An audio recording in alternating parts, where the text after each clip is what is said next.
আপনি কেন কোরআন শিখবেন না রে বাবা? আপনি কেন পরকালের চিন্তা করবেন না? আপনি কেন পরকালের চিন্তা করবেন না রে বাবা? কেন আপনি মৃত্যুর কথা স্মরণ করবেন না?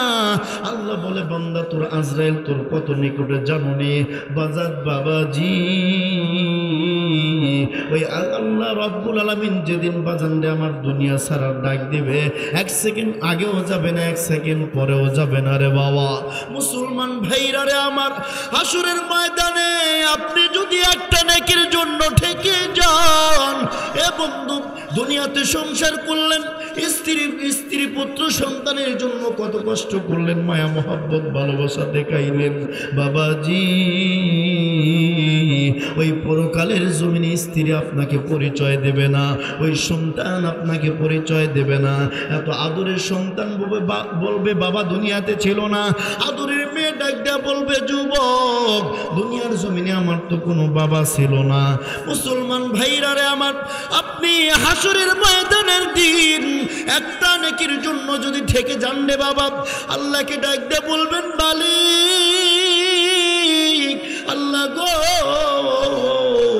একটা নেকির জন্য আজকে মিজানের পাল্লাম, একটা নেকির জন্য মিজানের পাল্লায় গুনার পাল্লাটা একটা নেকির জন্য ভারী হয়ে গেল, আর নেকির পাল্লাটা উঁচু হয়ে গেল রে আল্লাহ।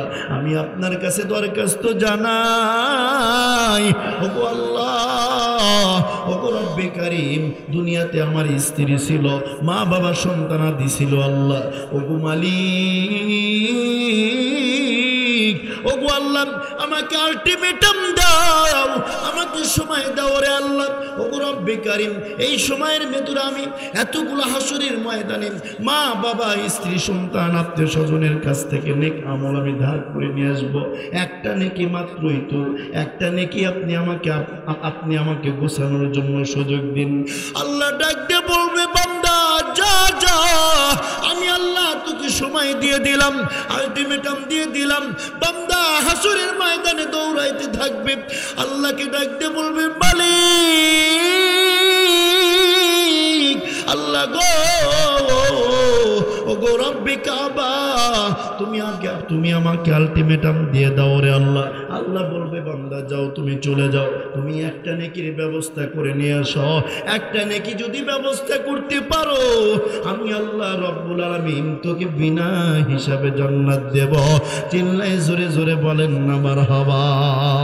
মুসলমান ভাইরা রে আমার, এইবার এই ব্যক্তি দৌড়াইয়া দৌড়াইয়া হাসরের ময়দানে যাবে, আল্লাহকে ডাক দিয়ে বলবেন মালিক ও, দুনিয়ার জমিনে আমার স্ত্রী ছিল, সন্তানাদি ছিল, বাবা ছিল, মা ছিল, নানা নানি দাদা দাদি কত আত্মীয় স্বজন ছিল রে আল্লাহ। মালিক ও, ওইবার মাই সন্তানের মার কাছে গিয়ে বলবে মা গো, ওগো মা, দুনিয়ার জমিনে আমার জন্ম দিতে গিয়ে কত যন্ত্রণা সহ্য করেছ, আমাকে লেখাপড়া করানোর জন্য রাতের রাতকে মানো নাই, দিনের দিন মানো নাই, কত কষ্ট করে আমাকে লেখাপড়ার খরচ দিয়েছ। ওগো মা, আজকে তোমার কাছে আমি দরখাস্ত জানাই রে মা, আজকে আমি হাসরের ময়দানের দিন একটা নেকির জন্য জান্নাতে যাইতে পারি না। ওগো মা, আপনি আমাকে একটা নেকি দেন রে মা, আপনি যদি আমার একটা নেকি দেন, আল্লাহ রাব্বুল আলামিন আমাকে মাফ করে দেবে। মা ডাকতে বলবেন বাবা রে, ওহে যুবক, দুনিয়ার জমিনে আমার কোনো সন্তান ছিল না, দুনিয়ার জমিনে আমার কোনোদিন তো বিয়েই হয় নাই, আমি আবার সন্তান পাবো কোত্থেকে? সন্তান এইবার মা অস্বীকার করে দেবে, দুনিয়াতে আমার কোনো সন্তান ছিল না। মুসলমান ভাইরা রে আমার, বাবার কাছে বলবে, বাবা বলবে দুনিয়াতে আমি কোনো বিয়ে করি নাই, আমার কোনো সন্তান নাই, ও সন্তান আমার তো দুনিয়ার জমিনে কোনো সন্তান নাই। এইবার বিবিকে ডাক দিয়ে বলবেন বিবি, বিবি রে একটা নেকি দে, বিবি একটা নেকি দে, একটা একটা নেকি তুই যদি আমারে দাও, এই হাসরের ময়দানে তুমি যদি আমারে একটা নেকি ধার দাও, তুমি যদি আমারে কর্জ দাও, আল্লাহ রব্বুল আলামিন আমাকে মাফ করে দেবে। এ বিবি, তোর সংসার চালাইতে গিয়া, তোর কানের গহনা গুছাইতে গিয়া, তোর গোলার হার বানানোর টাকা গুছাইতে গিয়া রাতকে রাত মানি নাই, দিনকে দিন মানি নাই। মাঘ মাসে শীতের মধ্যে নারায়ণগঞ্জের শহরে গিয়ে রিক্সা চালাইছি। বিবি রে, ওই ভুইয়া মাসিমদার ক্ষেত খামারে গিয়া রাতের রাতকে মানি নাই, দিনের দিনকে মানি নাই। ও বিবি, ঝড় বৃষ্টি মানি নেই, ধান লাগাইছি, ধান কাটিছি রে বিবি। ও বিবি, একটা নাকি তুই আমারে দিবি, একটা নাকি যদি দাও তাহলে আমি আল্লাহর দরবারে মাপ পেয়ে যাব। এইবার বিবি ডাকতে বলবেন, যুবক, দুনিয়ার জমিনে আমার কোনো স্বামী ছিল না, আমার দুনিয়ার জমিনে তো আমার কোনো বিয়ে হয় নাই। মুসলমান ভাইরা রে আমার, এইবার যুবক ডাকতে বলবেন, ওগো, দুনিয়ার জমিনে তোর সুখের জন্য নিজের সুখটাকে বিলীন করে দিয়েছি, নিজের সেরা জামা পরেছি, তোরে নতুন কাপড় পরাইছি, ৩-৩ বছর হয়ে গেল তোর লগে ঘর সংসার করলাম রে বিবি। আজকে হাসরের ময়দানে একটা নেকি চাইলাম, তুই আমারে নিষেধ করে দিলি। এরে বিবি দে, তুই যদি একটা নেকি দাও, আল্লাহ রব্বুল আলামিন আমাকে মাফ করে দেবে। মেয়ে ডাকতে বলবেন, ওহে যুবক, দুনিয়ার জমিনে আমার কোনো বিয়ে হয় নাই, আমি স্বামী পাবো কোত্থেকে? এইবার পুরুষটা, যুবকটা চলে আসবে, আদরের সন্তানকে গিয়ে বলবেন, বাবা গো, একটা নাকি দে রে বাবা, একটা নাকি দে। তোর সরকারি চাকরির জন্য রাতকে রাত মানি নেই, দিনকে দিন মানি নাই, তোর 12 লক্ষ 15 লক্ষ টাকা দিয়ে চাকরি লয়া দিছি। ও বাবা, তুই আজকে আমার একটা নাকি দে। সন্তান ডাকতে বলবেন, ওহে যুবক, দুনিয়ার জমিনে আমার কোনোদিন বিয়াই হয় নাই, আমার দুনিয়ার জমিনে তো কোনো বাবাই ছিল না, দুনিয়ার জমিনে আমার কোনো মা ছিল না রে বাবা। ওগো যুবক, তুমি কার থেকে কি নেকি হাসিল করো? কারণ ওই যুবক তো ঠিকই জানবে তার কোনো মা নাই, তার কোনো বাবা নাই রে বাবা। এইবার যুবক ডাক দেয়া বলবে, রে যুবক, আমার দুনিয়ার জমিনে কোনো বাবা ছিল না, দুনিয়ার জমিনে কোনো মা ছিল না, দুনিয়ার জমিনে কোনো ভাই ছিল না, দুনিয়ার জমিনে কোনো বোন ছিল না, দুনিয়ার জমিনে কোনো দাদা দাদি ছিল না, দুনিয়ার জমিনে কোনো নানা নানি ছিল না, দুনিয়ার জমিনে কোনো খালা খালু ছিল না, দুনিয়ার জমিনে মোট কথা আমার কোনো আত্মস্বজন ছিল না, আমি একাই ছিলাম। যুবক জানে ওটা আমার বাবা, কারণ অঙ্গীকার দিবে না, স্বীকৃতি দেবে না, দিলেই বিপদ। কারণ এই হাসরের ময়দানে একটা নেকি হলে তো আমার হয়ে যাবে, কারণ এই একটা নেকি যদি আমি ধার দিয়া দেই তাহলে আমি কার কাছে যাব, কার কাছে যাব? এইবার বাজান রে আমার, ওই বান্দা আল্লাহকে ডাকতে বলবেন, মালিক আল্লাহ গো, তোমার কাছে দরখাস্ত জানাই গো আল্লাহ। প্রত্যেকটা আত্মীয় স্বজনের দ্বারে দ্বারে গেলাম, সকলের দ্বারে দ্বারে গিয়ে একটা নেকি চাইলাম রে আল্লাহ, ভিক্ষুকের মতো হাত পাইতে দিছি রে আল্লাহ, কিন্তু সকলে স্ত্রী বলে আমার স্বামী ছিল না, সন্তান ডাকতে বলে আমার কোনো বাবা ছিল না, মেয়ে ডাকতে বলে আমার কোনো বাবা ছিল না। মুসলমান ভাইরা রে আমার, এইবার মা ডাকতে বলে দুনিয়ার জমিনে আমার কোনো সন্তান ছিল না, দুনিয়ার জমিনে বাবা ডাকতে বলে আমি তো কোনোদিন বিয়েই করি নাই, সন্তান পাবো কোত্থেকে? এইবার বান্দা আল্লাহকে ডাকতে বলে, মালিক ও, তুমি তো রহমান, তুমি তো রহিম, দুনিয়ার জমিনে তোমার গুণগান শুনেছি, কিন্তু তুমি দুনিয়াতে পাঠাইছো, তোমার হুকুমকে মানি নাই, তোমার হুকুমকে ওভারটেক করে নামাজ পড়ি নাই, রোজা রাখি নাই, হজ করি নাই, যাকাত দেই নাই রে আল্লাহ, মা বাবার লোকে নাফরমানি করেছি, ওগো আল্লাহ, কিন্তু আমার অন্তরের মধ্যে তুমি যে রহমান এটাকে আমি বিশ্বাস করি রে আল্লাহ, তুমি নি দয়ার সাগর, ওগো আল্লাহ, তুমি তো দয়ার সাগর, তুমি আমারই শাস্তি দিবা কেমনে? কারণ যেই মানুষটা মানুষকে দয়া দেখায় ওই মানুষের কাছে মানুষ বেশি যায় রে আল্লাহ। ওগো আল্লাহ, আপনি তো খালেক, আমি তো মাখলুক, আমি তো মাখলুক হয়ে খালেকের কাছে ভুল ত্রুটি করবই, ওগো আল্লাহ, আপনি আমাকে ক্ষমা করে দিন রে আল্লাহ। আল্লাহ ডাকতে বলে, বান্দা বান্দারে, আজকে যেহেতু তুই আমাকে রহমান নামের পরিচয় দিছো, রহমান নামে মেনে নিয়েছো, আমি আল্লাহ তোকে স্বীকৃতি দিয়ে দিয়েছি রে বান্দা। আমি আল্লাহ আজকে রহমান নামের ওসিলায় করিয়া আমি আল্লাহ তোকে মাফ করে দিয়া জান্নাত দিয়ে দিলাম। চিল্লায় জোরে জোরে বলা যাবে নাকি একবার মারহাবা? আর একটু জোরে জোরে চিল্লায় বলেন না মারহাবা। প্রভু রহমতের দরিয়ায় আমি পাপিষ্ট গুনাহগার, প্রভু রহমতের দরিয়ায় আমি পাপিষ্ট গুনাহগার, মার্জনা করো তুমি সব গুনাহ আমার প্রভু, মার্জনা করো তুমি সব গুনাহ আমার। দুহাত তুলে করছি দোয়া, চাচ্ছি তব পানা, মালিক আমায় ক্ষমা করো অসংখ্য যার গুনাহ, মালিক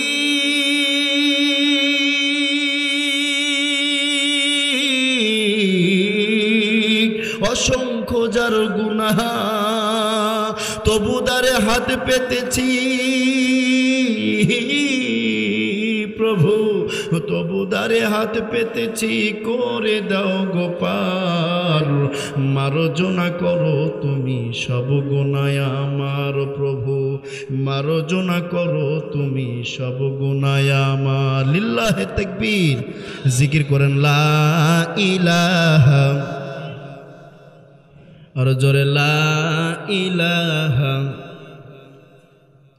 আর জোরে লা ইলাহা।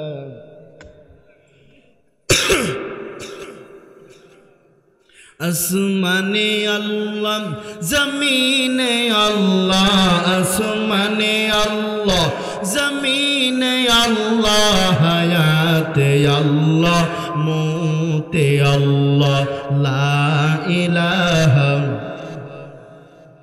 আর জোরে লা ইলাহা। আপনি যদি আপনার সন্তানকে হাফেজে কোরআন বানান, আল্লাহ ডাক দে হাসরের ময়দানের দিন, এইবার আপনার কোনো জিন্দেগিতে যদি কোনো আমল না থাকে, আল্লাহর দরবারে গিয়ে ডাক দিয়ে বলবেন, মালিকও আমি দুনিয়াতে তো কোনো সব আমি তো আপনার হুকুম পালন করি নাই, নামাজ পড়ি নাই, রোজা রাখি নাই, আপনার হুকুমকে অমান্য করেছি, ওগো রব্বে কাবা, তবে তোমার দরবারে আমি একটা জিনিস, একটা আপনার কোরআন, আপনার আসমানি কিতাবকে আমি সম্মান করেছি। ওগো আল্লাহ, আমি দুনিয়াতে কোনো আমল করি নাই, নামাজ ঠিক মতো পড়ি নাই, রমজান মাসের সম রোজা পালন করি নাই, আল্লাহ আমার উপরে হজ ফরজ ছিল, আল্লাহ আমি হজ করি নাই, জাকাত ফরজ ছিল, আল্লাহ আমি জাকাত আদায় করি নাই, আল্লাহ আমি ঠিক মতো তোমার ওজিফা তোমার হুকুম আহকাম আদায় করি নাই, তবে আল্লাহ আমি আপনি যে আমাকে একটা সন্তান দিয়েছিলেন, আল্লাহর কোরআনকে মহব্বত করেছো, কোরআনকে ভালোবেসেছো, এই কোরআনকে তাজিম করার কারণে, কোরআনকে সম্মান করার কারণে আমি আল্লাহ রব্বুল আলামিন তোকে বিনা হিসাবে জান্নাত দিয়ে দিলাম। পরকালীন জীবনটা কত কঠিন জানেন?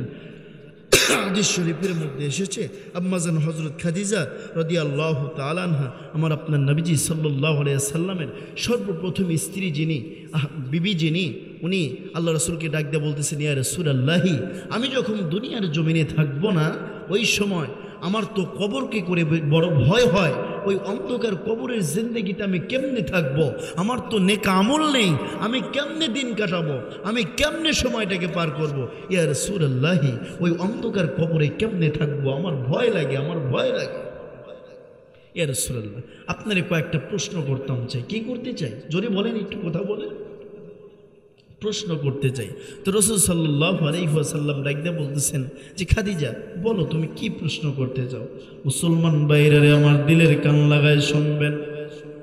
আম্মাজান খাদিজা ডাক দিয়ে বললেন, নবী গো, ইয়া রাসূলুল্লাহ, ইয়া রাসূলুল্লাহ, ইয়া হাবিবাল্লাহ, নবী গো, আপনারে আমি কয়েকটা প্রশ্ন করতাম চাই। আম্মাজান ডাক দিয়া বলতেছেন, ইয়া রাসূলুল্লাহ, আপনারে কয়েকটা সওয়াল করতে চাই। আমার আপনার নবী ডাক দিয়ে বললেন, খাদিজা বলো বলো বলো তুমি কি প্রশ্ন করতে চাও? আম্মা জান ডাক দেয়া বলতেছেন, ইয়া রাসূলুল্লাহ, ইয়া হাবিবাল্লাহ, আপনারে প্রশ্ন করতাম চাই হলো নম্বর 1, আমি খাদিজা যখন দুনিয়ার জমিন থেকে চলে যাব, ওই অন্ধকার কবরের জিন্দেগিতে আমি কেমনে থাকবো গো পয়গম্বর? আমি খাদিজার জিন্দেগিতে তো কোনো আমল নাই নবী গো, আমি খাদিজা কেমনে দুনিয়ার জিন্দেগি, কেমনে কবরের জিন্দেগিতে থাকবো? আমি খাদিজা মারা যাবার পর আমার কি হবে? পয়গম্বর ডাকতে বললেন, খাদিজা তোমার প্রশ্ন বলো। আম্মা জান ডাকতে বললেন, পগু খাদিজা। আম্মা জান ডাকতে বললেন, নবী গো, ইয়া রাসূলুল্লাহ, ইয়া হাবিবাল্লাহ, আমি খাদিজা যখন দুনিয়ার জমিন থেকে চলে যাব, নম্বর 1 নম্বর শর্ত, আমার 1 নম্বর প্রশ্ন হলো, ইয়া রাসূলুল্লাহ, ইয়া হাবিবাল্লাহ, আমি খাদিজা যখন দুনিয়ার জমিন থেকে চলে যাব, আমি খাদিজার জিন্দেগিতে কোনো আমল নাই। ইয়া রাসূলুল্লাহ, ইয়া হাবিবাল্লাহ, আমি খাদিজার তো কোনো আমল নাই। আমি খাদিজা যখন মরে যাব, দুনিয়ার জমিন থেকে চলে যাব, আপনার পরনের জুব্বা মোবারক দিয়ে আমি খাদিজাকে আপনি কাফনের কাপড় বানাইয়া পেঁচায় আপনি আমাকে দাফন করে দেবেন। পয়গম্বর ডাক দিয়া বললেন, খাদিজা তোমার অর্থ, তোমার স্বার্থটা আমি মেনে নিয়েছি। আম্মা জান ডাক দিয়া বললেন, ইয়া রাসূলুল্লাহ, ইয়া হাবিবাল্লাহ, আমি আপনার আরো কয়েকটা প্রশ্ন করতাম চাই নবী গো, ইয়া রাসূলুল্লাহ, ইয়া হাবিবাল্লাহ, আমি খাদিজা যখন দুনিয়ার জমিন থেকে চলে যাব, ইয়া রাসূলুল্লাহ, ইয়া হাবিবাল্লাহ, আপনারে আমি বলতে চাই, ইয়া রাসূলুল্লাহ, আমি খাদিজা দুনিয়ার জমিন থেকে চলে যাওয়ার পর জানাজার নামাজের ইমামতি আপনি পয়গম্বর নিজে করবেন। আম্মা জানের কথা শুনিয়া পয়গম্বর ডাকতে বলি, ইয়া রাসূল, ওগো খাদিজা, আমি তোমার এই কথাটাও মেনে নিলাম। আম্মা জান ডাকতে বললেন, নবী গো, ইয়া রাসূলুল্লাহ, ইয়া হাবিবাল্লাহ, আমি আপনার আরো কয়েকটা প্রশ্ন করতাম চাই গো নবী। আম্মা জান ডাক দিয়ে বললেন পয়গম্বরকে। পয়গম্বর ডাক দিয়ে বললেন, খাদিজা বলো তুমি কি প্রশ্ন করতে চাও রে খাদিজা? আম্মা জান ডাক দিয়ে বললেন, নবী গো, আমি খাদিজা মারা যাবার পর আমি খাদিজাকে যখন মাটির মধ্যে কবরের মধ্যে শোয়ানো হবে, আপনি পয়গম্বর নিজে হাতে আমাকে শুইয়ে দেবেন গো পয়গম্বর। আমার পয়গম্বর ডাক দিয়ে বললেন, খাদিজা, খাদিজা রে, তোমার এই প্রশ্নটা আমি মেনে নিয়েছি রে খাদিজা, তোমার এই কথাটাও আমি মেনে নিয়েছি রে খাদিজা। আম্মা জান ডাক দিয়া বলি, ইয়া রাসূলুল্লাহ, আরো কয়েকটা কথা বলতাম চাই। পয়গম্বর ডাক দিয়া বললেন, খাদিজা বলো। আমার পয়গম্বরের বিবি ডাক দিয়া বলতেছেন, ইয়া রাসূলুল্লাহ, আমি খাদিজা যখন দুনিয়ার জমিন থেকে চলে যাব, আমাকে কবরের মধ্যে শোয়ানো হবে নবী গো, আপনি নিজে হাতে শোয়াই দিবেন, এটা তো বলে দিলেন। এইবার আমার নবীজি খাদিজাকে বাজান দিয়ে আমার যখন কবরের মধ্যে নামালেন, কবরের মধ্যে নামানোর পর আম্মা জান মারা যাবার পর যখন কবরের মধ্যে নামালেন, কবরের মধ্যে নামানোর পর আল্লাহ রসুল আল্লাহকে ডাক দিয়ে বলে, ও গো মালিক, আল্লাহ গো, তোমার কুদরতি কোলে আমার খাদিজাকে রেখে গেলাম রে আল্লাহ, তোমার কবরে আমি রেখে গেলাম রে আল্লাহ। আমার খাদিজার লোকে যেন কবরের মাটি দুর্ব্যবহার না করে, আমার খাদিজার লোকে যেন কবরের মাটি কোনো খারাপ আচরণ না করে। এবার বাজানটা আমার পয়গম্বরের বিবি ডাক দিয়ে বলছিলেন, পয়গম্বরকে ডাক দিয়ে বলছিলেন, ইয়া রাসূলুল্লাহ, ইয়া হাবিবাল্লাহ, আরো কয়েকটা প্রশ্ন করতাম চাই। ওগো নবী গো, আমি খাদিজার জিন্দেগিতে কোনো আমল নাই। ইয়া রাসূলুল্লাহ, ইয়া হাবিবাল্লাহ, আপনি যখন আমাকে কবরের মাটি সম্পন্ন করে দেওয়া হবে, মুনকার নাকির কবরের মধ্যে আসিয়া মান রব্বুকা মান দীনুকা মান নাবিয়ুকা, এই যে 3টা প্রশ্ন করবে গো পয়গম্বর, এই পয়গম্বর, ইয়া রাসূলুল্লাহ, ইয়া হাবিবাল্লাহ, এই মুনকার নাকিরের প্রশ্নের জবাব আপনি পয়গম্বর নিজে দিয়ে দিবেন। যতক্ষণ পর্যন্ত পয়গম্বর আপনি কবরের সওয়াল জবাব না দিবেন, ততক্ষণ পর্যন্ত আপনি নবীজি আপনি কবরের পাশ থেকে সরবেন না। পয়গম্বর ডাক দিয়ে বললেন, খাদিজা, খাদিজা রে, তোমার এই প্রশ্নটা আমি মেনে নিয়েছি রে খাদিজা। আম্মাজান ডাক দিয়ে আম্মাজান দুনিয়ার জমিন থেকে চলে গেলেন। পয়গম্বর কবরের মধ্যে আম্মাজানকে নামালেন। নামানোর পর আল্লাহকে ডাক দিয়ে বলেন, মালিক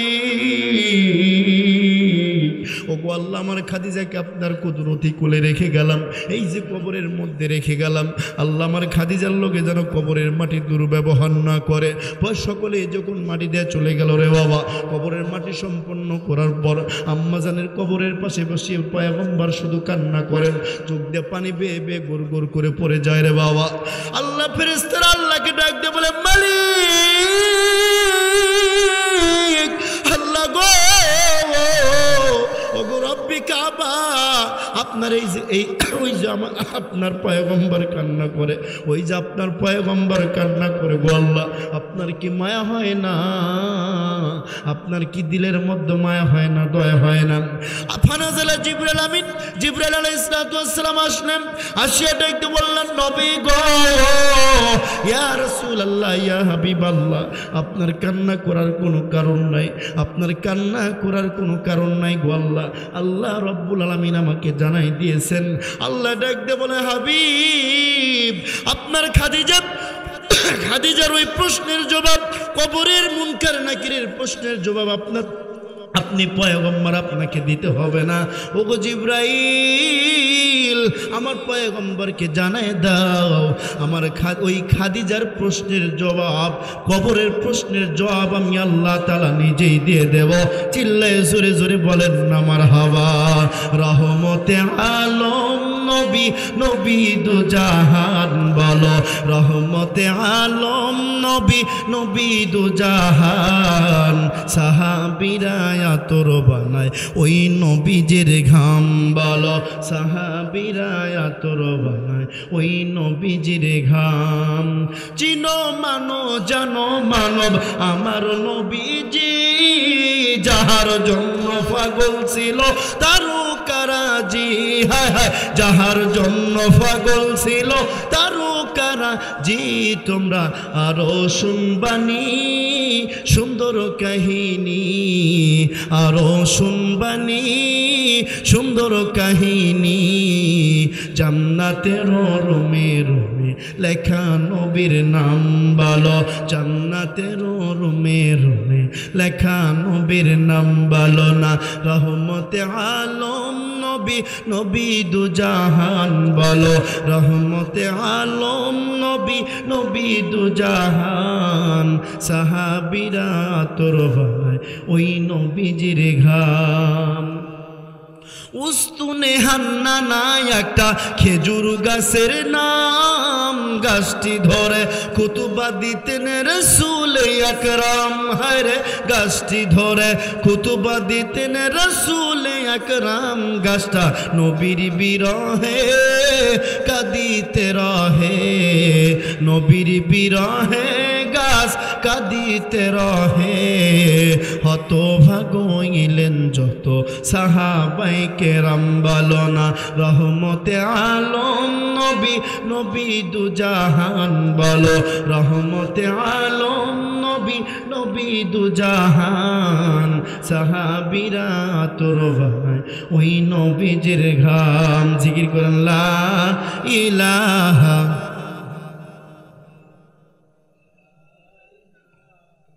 আরো জোরে লা ইলাহা,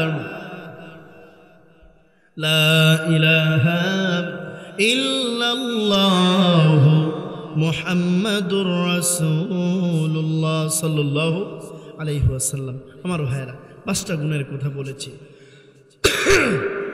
এবার আসুন কোরআন নিয়ে কিছু কথা বলবো।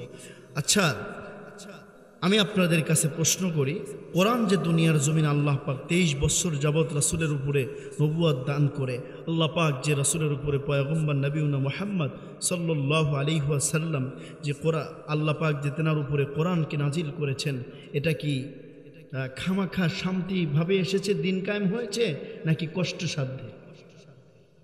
মিশকাত শরীফের হাদিস, ক্বালা নবী সাল্লাল্লাহু আলাইহি ওয়াসাল্লাম, বাদা আল ইসলাম গরীবান ওয়া সায়াউদু কামা বাদা ফাতুবা লিল গুরাবা। আল্লাহ রাসূল বলেন,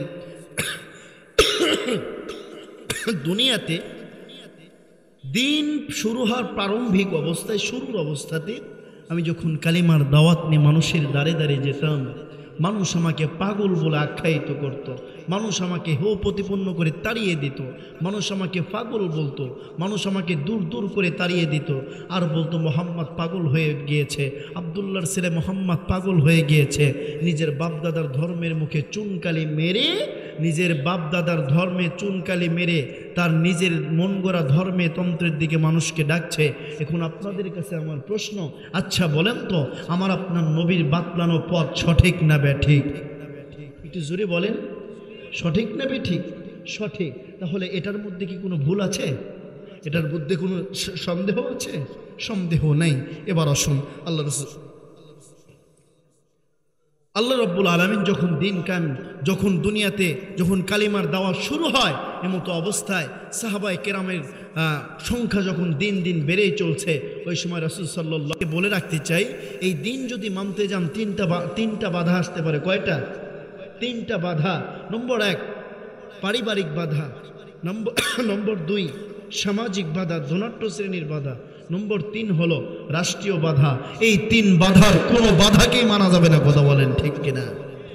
যেটা মানে নাই, যেই বাধাকে অপেক্ষা করে সাহাবায়ে কেরাম রাদিয়াল্লাহু আজমাইনরা নিজের জীবন পর্যন্ত দিয়ে দিয়েছে, নিজের জীবনকে বিলিয়ে দিয়েছে।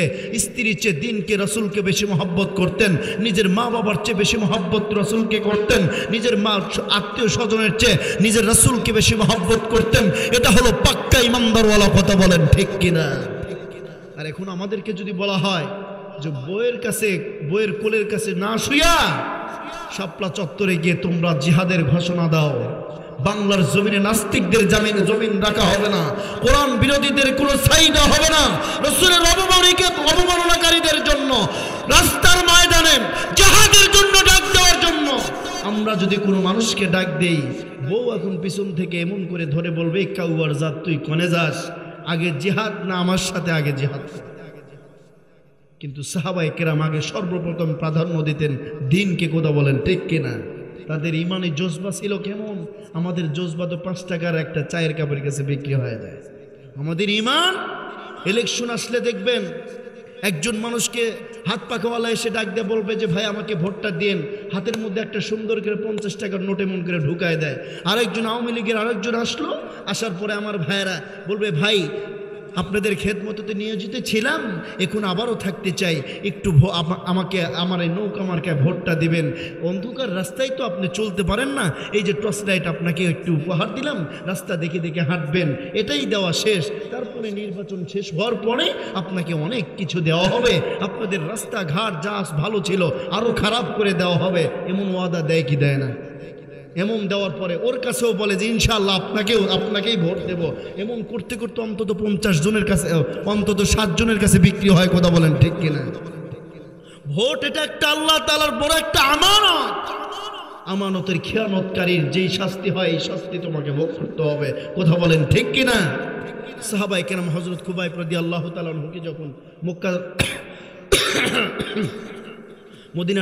মদিনার জমিন থেকে ধরে এনে মক্কার জেলখানায় ঢুকানো হলো, হযরত খুবাইবকে ডাক দিয়ে বলা হলো, খুবাইব তুমি কালেমা ছেড়ে দাও, তুমি কালেমা না ছাড়লে তোমাকে দুনিয়ার জমিন থেকে একবার টুকরো টুকরো করে বিদেয়ী করে দেওয়া হবে। হযরত খুবাইব ডাক দেওয়া বলতেছেন, ওগো কাফের বেঈমানের দল, মুহাম্মাদের যেই দিনকে একবার গ্রহণ করেছি, এই দিনকে মানার জন্য নিজের জীবনকে বিলিয়ে দিতে রাজি, মুহাম্মাদের কালেমা ফেরত দিতে রাজি নেই। আল্লাহু আকবার বলে। আবু জেহেল ঠিক করেই জানতো যে মুহাম্মাদের জন্য যে একবার পাগল হয়, এ ব্যক্তি জীবন দিতে রাজি, কিন্তু কালেমা ছাড়তে রাজি নেই। কথা বলেন ঠিক কিনা? মুসলমান ভাইরা আমার দিলের কান লাগায় শুনবেন, কবরের কথা বেশি বেশি স্মরণ করবেন। এই কবরের জিন্দেগিতে বাজানটা আমার আমি আপনি থাকবো না রে বাবা। মা বাবার খেদমত কেন আপনি বেশি বেশি করবেন না রে বাবা? বাবাজি একটু দিলের কান লাগায় শুনে যাও রে বাবা। আজ থেকে 12 বছর 10 বছর আগে আপনাদের অনেক মানুষকে দেখছি রে বাবা, কিন্তু আজকে এসে দেখি অনেক মানুষ নাই। আবার এই হাত দিয়ে অনেক মানুষকে এখানে দাফন করে রেখেছি রে বাবা। ওই যে মসজিদের আঙ্গিনা একটা কবর রয়েছে, ওখানে একটা মেয়ে মারা গেছিল, ওখানেও দাফন দাফন করেছি, ওই সাইডে অনেক মানুষকে মাটি 2 বছরে দিয়েছি, এই সাইডে মাটি দিয়েছি রে বাবা। মুসলমান ভাইরা রে আমার, কবরস্থ ব্যক্তিগুলো ডাকতে বললেন, বাবা গো, বাবা রে, সারাটা বছর চলে যায় রে বাবা, আমার জন্য কোনো দোয়া করো না। বাবা গো, তোর জন্য কত দুনিয়ার জমিনে কষ্ট করলাম রে বাবা। ও বাবা, আজকে দেখ ভুইয়া মাসিন্দা মাদ্রাসায় দেখ কোরআনের মাহফিল হয়, ওই মাহফিলে গিয়া বয়, আর আমার জন্য দান সদকা করে একটু দোয়া কর রে বাবা। বাবা গো, আর ঘরে বয়া থাকো না রে বাবা, আমার জন্য একটু কান্না করে দোয়া করে আয় রে বাবা। মুসলমান ভাইরা রে আমার, কবর কেমন কঠিন জায়গা। ফতুয়া রাহিমিয়ার মধ্যে পড়েছিলাম, একজন মুসাফির ব্যক্তি মক্কা মদিনার কবরতে এমন বাজানটা আমার সমান করা থাকে, আমার বাংলার জমিনের কবরের মতো এমন উটের পিঠের মতো লম্বা করা থাকে না, এমন উঁচা করা থাকে না রে বাবা। ফতুয়া রাহিমিয়ার মধ্যে কিতাবের মধ্যে পড়েছিলাম, মুসান্নিফ রাহমাতুল্লাহি আলাইহি লেখেন, বাবাজি একজন মুসাফির মানুষ বাজানটা আমার ক্লান্ত হয়ে মাটির জমিনের উপরে শুয়ে পড়েছে, সঙ্গে সঙ্গে মাটির মধ্য থেকে ডাকতে বলে, যুবক, যুবক রে, জমিন থেকে মাথা ওঠা, জমিন থেকে মাথা ওঠা। যুবকের ঘুম ভেঙে গেছে রে বাবা। ঘুম ভেঙে যাওয়ার পর আবার বাজানটি আমার ঘুমায় যায়। মুসাফির ব্যক্তির পেটের ভিতরে খোদা, বাজানটা আমার চোখে ঘুম ঘুম ঘুম ভাব, এমতো অবস্থায় আবার শুয়ে গেছে। আবার কবরের মধ্যে থেকে আওয়াজ, ব্যক্তি ও, ওহে যুবক, ওহে পথিক, কবর থেকে আমার কবর থেকে মাথা ওঠা। এইবার বাজানটা আমার মুসাফির ব্যক্তি ডাকতে বলতেছে, ওহে তুমি কই, আমারে প্রশ্ন করো, কথা বলো, তুমি কয়ে যাও, তুমি আমারে প্রশ্ন করো, তুমি কোত্থেকে কথা বলো। এইবার ডাকতে বলে, আজ থেকে অনেক বছর আগে আমাকে মাটি দিয়ে দেওয়া হয়েছে, আমি দুনিয়ার জমিন থেকে বিদায় হয়ে গিয়েছি, আমি চলে এসেছি আলামে বারজাখ, কবরের জিন্দেগিতে চলে এসেছি। তোমার মতো জিন্দেগি তো দুনিয়াতে আমারও ছিল। বলে, তুমি কেন কষ্ট পাইলে? আমি মাথা ঠেকানোর কারণে, জমিনের উপরে শোয়ার কারণে তুমি কষ্ট পাইলে কেন? বলে, ডাকতে বলো, অনেক বছর আগে আমার আত্মীয় স্বজন এখানে আমারে দাফন করে গেছে, এই জন্য তুমি কবরে মাথা ঠেকানোর কারণে আমি কষ্ট পাইছি। মুসলমান ভাইরা রে আমার, এইবার ব্যক্তি ডাকতে বলতেছেন, ওহে পথিক, দুনিয়ার জমিনে তোমার মতো একদিন আমি চলাফেরা করতাম, মানুষের মাঝে হাসাহাসি করতাম, খিলখিল করতাম, কিন্তু আজকে দুনিয়ার জমিন থেকে মারা গিয়েছি, পরকালীন জমিনে হাজিরা দিয়েছি, আর কোনো উপায় নেই, আর কোনো উপায় নাই। বলে, তুমি কষ্ট পাইলাই কেন? বলে, দুনিয়ার জমিনে তুমি কি আমল করো নাই? এইবার ডাকতে বলতেছে, দুনিয়ার জমিনে আমল করি নাই, কিন্তু কবরের মধ্যে শুয়ে শুয়ে, আমার মরণের পর কবরের মধ্যে শুয়ে শুয়ে আমি 1000 বার নয়, 2000 বার নয়, 3000 বার নয়, 4000 বার নয়, 5000 বার নয়, 6000 বার নয়, 7000 বার আমি কোরআন খতম করেছি, কিন্তু এই কবরে শুয়ে শুয়ে আমলের কোনো দাম আমি আল্লাহর দরবারে পাই নাই। জোরে জোরে বলেন না মারহাবা।